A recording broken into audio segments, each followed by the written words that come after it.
Ben Levent Öztürk. Yaklaşık 20 yıldır profesyonel kolorist olarak Türkiye'de ve yurt dışında birçok projede görev aldım. Hemen hemen her profesyonel renk düzenleme yazılımı ile ilgili bilgi sahibiyim ve sinema ve TV'de renk A'dan Z'ye sinematografi kitabının yazarıyım. Profesyonel bir kolorist olarak sektörde öğrendiğim ne varsa bu kanalda seninle paylaşıyorum. Hazırsan başlıyoruz. Fujifilm Türkiye, Oktostore, Levent Öztürk'le renk atölyesini sunar. Curves aracıyla yaptığımız şey aslında dinamik aralığı küçültmek. Tone compression ya da dinamik aralığı büyütmek. Tone expansion yani tonları yeniden dağıtmak. Özellikle logaritmik görüntülerde çalışırken yaptığımız şey işte bu. Çünkü log formatında kaydedilmiş ham görüntüler kameranın sensöründen gelen geniş dinamik aralığı sıkıştırılmış bir ton aralığında temsil ederler. Gölgelerden parlak alanlara kadar olan geniş ışık spektrumunu teknik nedenlerle daha dinamik aralığı az gibi görünen bir parlaklık aralığına sıkıştırırlar. Bu da ilk başta soluk ya da düz gibi görünen bir görüntüye neden olur. Curves aracıyla yaptığımız değişiklikler bu sıkışmış bilgiyi yeniden dağıtmak, yani tonları orantılı bir şekilde genişleterek yeniden dağıtmamızı sağlar. Ekranda düşük kontrastlı bir görüntü görüyorsunuz. Bu içinde gerçek siyah olmayan, yani dinamik aralığı daralmış bir ham görüntü. Bu tarz görüntülerde sık karşılaştığımız bir sorun var. Ton aralığı, yani parlaklık bilgisi görüntünün tamamına yayılmadığı için detayların çoğu silik ya da gizlenmiş gibi görünebilir. Hatırlayın, eğri aracı tamamen yatay hale geldiğinde kutucuklar nasıl da birbirinden ayırt edilemez bir griye dönüşmüştü. İşte gerçek görüntülerde de etki buna benzer oluyor. Şimdi bu düşük kontrastlı görüntüye müdahale edelim. Eğrinin sol altındaki başlangıç noktasını sağa doğru histogramın başladığı noktaya, yani siyah bilginin ilk sinyal verdiği yere getiriyor. Ne oluyor? Görüntüde siyah olması gereken alanlar artık gerçekten siyah gibi görünüyorlar. Şimdi sağdaki parlaklık noktasına geçelim. Sağ üstteki noktayı histogramın bittiği yere, yani en parlak bilginin başladığı noktaya getiriyorum. Bu sayede görüntüyü aydınlatıyorum. Ama asıl önemli nokta şu. Bu iki ucu yaklaştırarak eğriyi dikleştiriyorum. Eğri aracıyla çalışırken unutmamamız gereken bir temel prensip var. Eğri ne kadar dikse, yani 45 derecelik açıdan ne kadar uzaklaşıyorsa kontrast o kadar artar. Bu küçük dokunuş bile görüntünün ifadesini tamamen değiştirebilir. Gölgeler daha net, aydınlık alanlar daha parlak, genel yapıysa çok daha belirgin bir hale geldi. Şimdi gelin orta tonlara müdahale edelim. Eğrinin tam ortasına bir nokta koyuyorum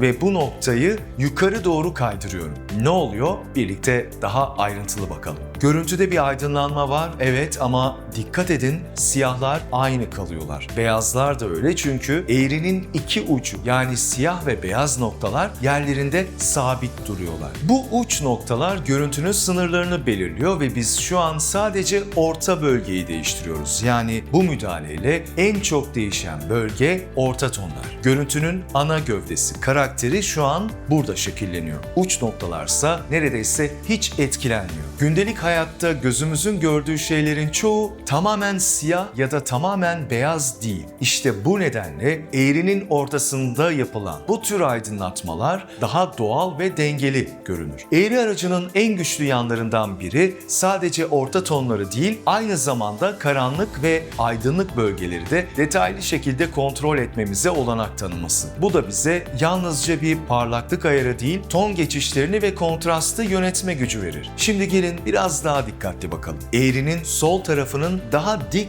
bir hale geldiğini fark etmişsinizdir. Bu ne demek? Daha dik bir eğri eşittir daha fazla kontrast. Yani karanlık bölgelerde ton farkları daha belirgin hale geliyor. Gölgelerdeki detaylar canlanıyor. Aralarındaki geçişler keskinleşiyor. Ama aynı eğrinin sağ tarafına baktığınızda eğrinin eğimi daha yatay. Bu da aydınlık bölgelerde kontrastın azaldığı anlamına geliyor. Tonlar arasındaki fark daralıyor, geçişler yumuşuyor. Yani şöyle düşünebiliriz, eğriyi yukarı çektiğimizde sadece görüntüyü parlatmıyoruz. Aynı zamanda karanlık alanların kontrastını arttırıyor, aydınlık alanların kontrastını ise azaltıyoruz. Peki eğriyi aşağı çekersek ne olur? Bu defa karanlık alanlardaki geçişler daha yumuşak, aydınlık alanlardaki geçişler daha sert olur. Çünkü Bu kez eğrinin sağ tarafı dikleşir, sol tarafı yataylaşır. Bu bilgileri gerçek görüntülerde kullanmak için birkaç strateji geliştirebiliriz. Eğer elinizde karanlık ve düz görünen bir görüntü varsa sadece siyah seviyesini yukarı taşımak yerine karanlık bölgelerde kontrastı arttırmayı deneyebilirsiniz. Eğer görüntünüz çok parlak ama ilgi çekici görünmüyorsa parlaklığı kısmak yerine aydınlık alanların kontrastını arttırmayı deneyebilirsiniz ve tüm bunlar eğrinin ilgili bölgelerini dikleştirerek yapılır. Unutmayın, eğri ne kadar dikse o bölgede kontrast o kadar yüksektir. Ne kadar yataysa tonlar o kadar birbirine yakındır. O tonlardaki detaylar fazla hissedilmez ve